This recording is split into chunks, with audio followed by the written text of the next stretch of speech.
ان الحمد للہ نحمده ونستعینه ونستغفره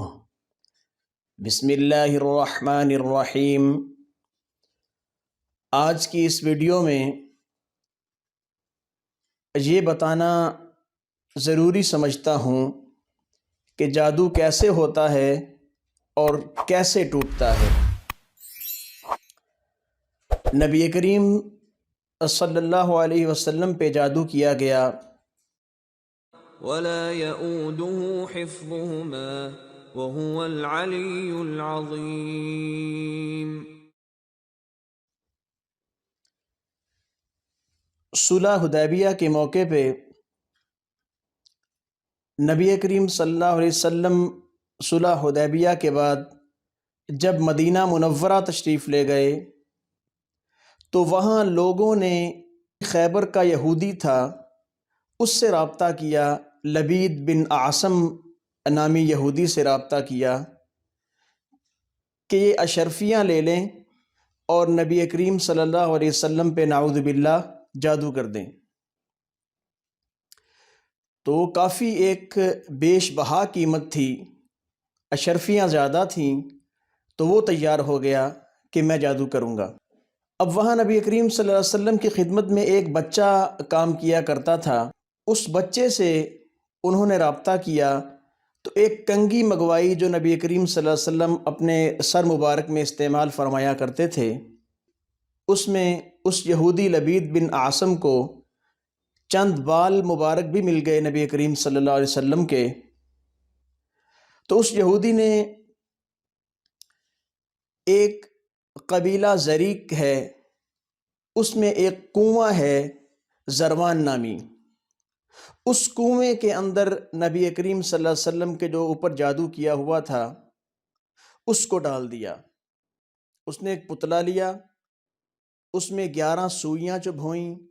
اور نبی کریم صلی اللہ علیہ وسلم کے بال مبارک کو 11 گرہ اس نے لگائیں۔ تو 11 گرہ لگانے کے بعد وہ سارا جادو جو اس نے اپنا پالندہ جادو کا تیار کیا ہوا تھا وہ اس نے اس زروان نامی کنویں کے اندر کھجور کے خوشوں کے اندر لپیٹ کے پتھر کے نیچے دبا دیا کنویں کے اندر۔ اب نبی کریم صلی اللہ علیہ وسلم کے اوپر یہ جادو 1 سال تک رہا اور 6 ماہ کے بعد اس کا اثر سٹارٹ ہوا، اور حضرت صلی اللہ علیہ وسلم کی ذہن کے اوپر اس کا اثر ہوا اور جسم کے اوپر بھی اس کا اثر ہوا۔ نبوت پہ کوئی اثر نہیں ہوا کیونکہ یہ اللہ تعالیٰ کی عطا کردہ ہے، نبوت پہ کوئی اثر نہیں ہوا، بس ذہن کے اوپر اور آپ علیہ السلام کے جسم کے اوپر اس کا خاصا اثر ہوا۔ تو ایک رات نبی کریم صلی اللہ علیہ وسلم حضرت اماں عائشہ رضی اللہ عنہا کے گھر آرام فرما تھے، تو خواب میں نبی کریم صلی اللہ علیہ وسلم کو یہ سارا جادو دکھایا گیا، اس شخص کا نام بتایا گیا جس نے نبی کریم صلی اللہ علیہ وسلم پہ جادو کیا ہے کہ لبید بن اعصم ہے۔ 2 شخص خواب میں آئے اور بعض روایت میں ہے کہ 2 فرشتے آئے، ایک سر کی طرف ایک پاؤں کی طرف کھڑا ہو گیا، انہوں نے آپس میں باتیں شروع کی کہ ان پر جادو کس نے کیا ہے۔ تو ان کے تکرار نے مکالمے میں یہ نبی کریم صلی اللہ علیہ وسلم کو بتا دیا کہ لبید بن اعصم نے جادو کیا ہے اور زریق قبیلہ ہے، وہاں ان کا کنواں ہے ایک زروان نامی کنواں، اس کنویں کے اندر جادو دفن ہے۔ تو جب صبح نبی کریم صلی اللہ علیہ وسلم حضرت علی، حضرت زبیر، حضرت عمار بن یاسر رضی اللہ عنہم ان کو ساتھ لیا، تو وہاں جب زروان نامی کنویں سے سارا پانی نکالا اور نیچے سے وہ پتھر ہٹایا تو وہاں وہ جادو کیا ہوا نبی کریم صلی اللہ علیہ وسلم کے بالوں کو گرہ لگی ہوئی وہ ملی۔ تو حضور فرماتے ہیں کہ میں نے آس پاس دیکھا تمام جو کنویں کے ارد گرد درخت تھے ان درختوں کے اوپر شیطانوں کی کھوپڑیاں نظر آ رہی تھیں، اتنا سخت جادو تھا کہ آس پاس چیزوں کے اوپر، درختوں کے اوپر بھی شیاطین کی کھوپڑیاں حضور کو نظر آنے لگیں، اور اس کنویں کا جو پانی تھا وہ جادو کی سختی کی وجہ سے وہ سرخ ہو چکا تھا۔ تو نبی کریم صلی اللہ علیہ وسلم کو خواب میں اس کا علاج بھی بتایا گیا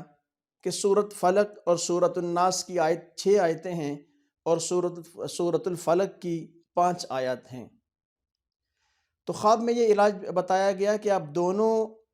یہ صورتیں جو ہیں ایک ایک آیت پڑھتے جائیں اور اس کی گرہ کھولتے جائیں، تو اس سے آپ کو شفا یابی ہوگی، جادو کا اثر زائل ہو جائے گا۔ تو نبی کریم صلی اللہ علیہ وسلم نے ایسے ہی کیا، سورہ فلق اور سورۃ الناس کی ایک ایک آیت پڑھتے گئے اور وہ گرہ ہٹاتے گئے، تو نبی کریم صلی اللہ علیہ وسلم کی طبیعت بالکل فریش ہو گئی، وہ اثرات ضائع ہو گئے۔ تو اس کے بعد نبی کریم صلی اللہ علیہ وسلم نے اس کنویں کو دفن کر دیا، سارا وہ بھر دیا مٹی سے، بالکل اس کو بند کر دیا۔ تو اس میں ہمارے لیے بھی سبق ہے کہ جادو ہوتا ہے، جادو برحق ہے، ہمارے نبی کریم صلی اللہ علیہ وسلم کے اوپر بھی جادو کیا گیا، اور اس کا توڑ جو ہے، اس کا علاج جو ہے وہ بھی ممکن ہوتا ہے۔ تو ہمارے لیے یہ سبق ہے کہ جب بھی کسی کے ہاں کوئی جادو کی ایسی کیفیت ہو جائے، کوئی جنات کی کیفیت ہو جائے، تو یہ دونوں صورتوں کو اگر صبح شام ہم پڑھنے کا معمول بنا لیں، 3 دفعہ صبح کو، 3 دفعہ شام کو اپنے اوپر دم کر لیں، تو انشاءاللہ العزیز کسی قسم کا جادو آپ کے اوپر حاوی اور حائل نہیں ہوگا۔ تو اللہ تعالیٰ ان صورتوں کی برکت سے ہمیں نجات دے گا۔ ہمارے آخری پیغمبر جناب نبی کریم صلی اللہ علیہ وسلم کو بھی اللہ تعالیٰ نے اسی 2 صورتوں سے شفا کا بتایا، اور ہمارے لیے بھی یہ شفا کا ذریعہ ہے۔ ولا يؤوده حفظهما وهو العلي العظيم